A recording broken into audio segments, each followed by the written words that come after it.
Hello and welcome to World in 5. The newly fixed SEKE road is slowly becoming a nice death trap if latest statistics are anything to go by. Perhaps it's now a highway to the grave. Ironically, the road which joins Harare CBD and the dormitory town of Chitungwiza passes through Zorore Cemetery, where coincidentally some of the accident fatalities are buried. The road is receiving a major facelift under the Presidential Road Rehabilitation Program.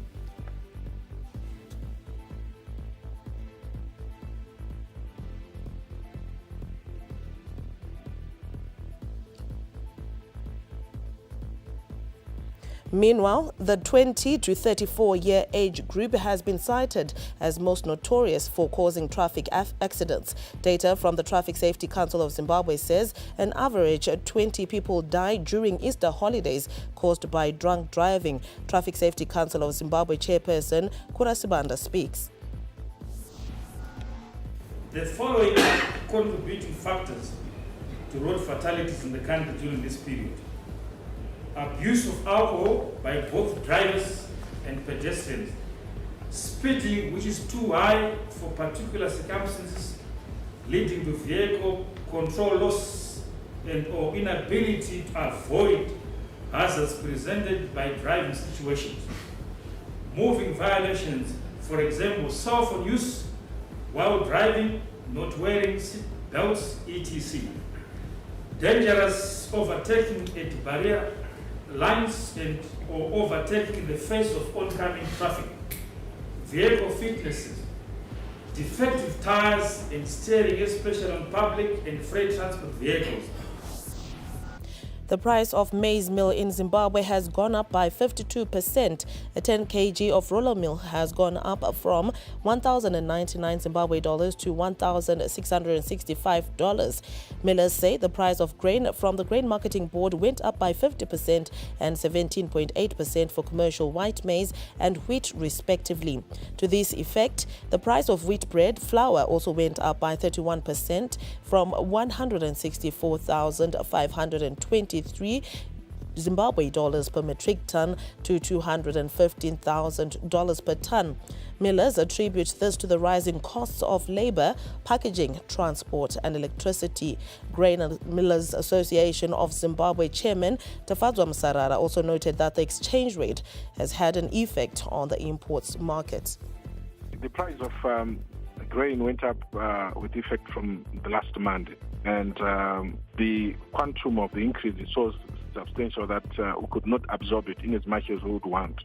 So, coupled of course with the other costs such as an increase in the fuel, packaging, labor, electricity, we're left with no choice but to review upwards. On the wheat side, yes, the last time we announced the price increase rate was about 128.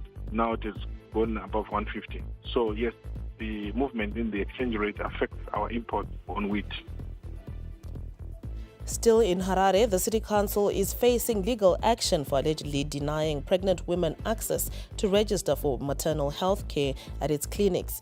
The Zimbabwe Lawyers for Human Rights says it has been approached by several women alleging that they had been turned away from council local clinics because the facilities were oversubscribed.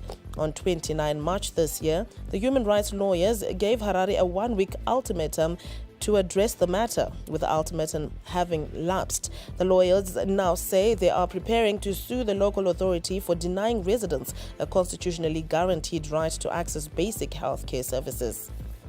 The Zimbabwe Lawyers for Human Rights, we have been approached by women who are residents of the city of Harare, who have approached us on the basis that they have been turned away at their local polyclinics while attempting to access maternal health care services, which include registration or booking, prenatal care, regular checkups, and ultimately delivery.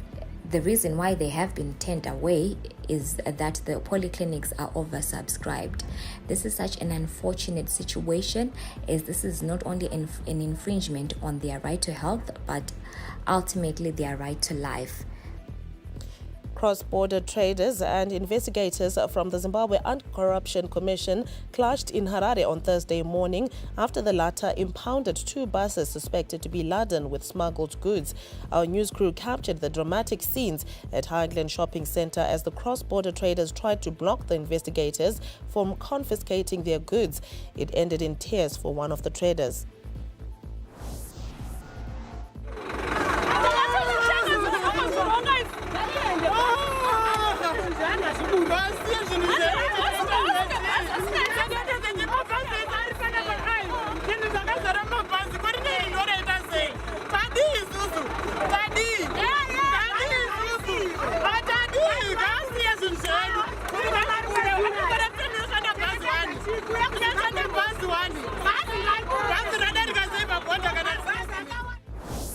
Traders questioned the criteria used by ZACC investigators to search and impound the 2 buses in particular, when there were several other buses loaded with smuggled goods from neighboring South Africa.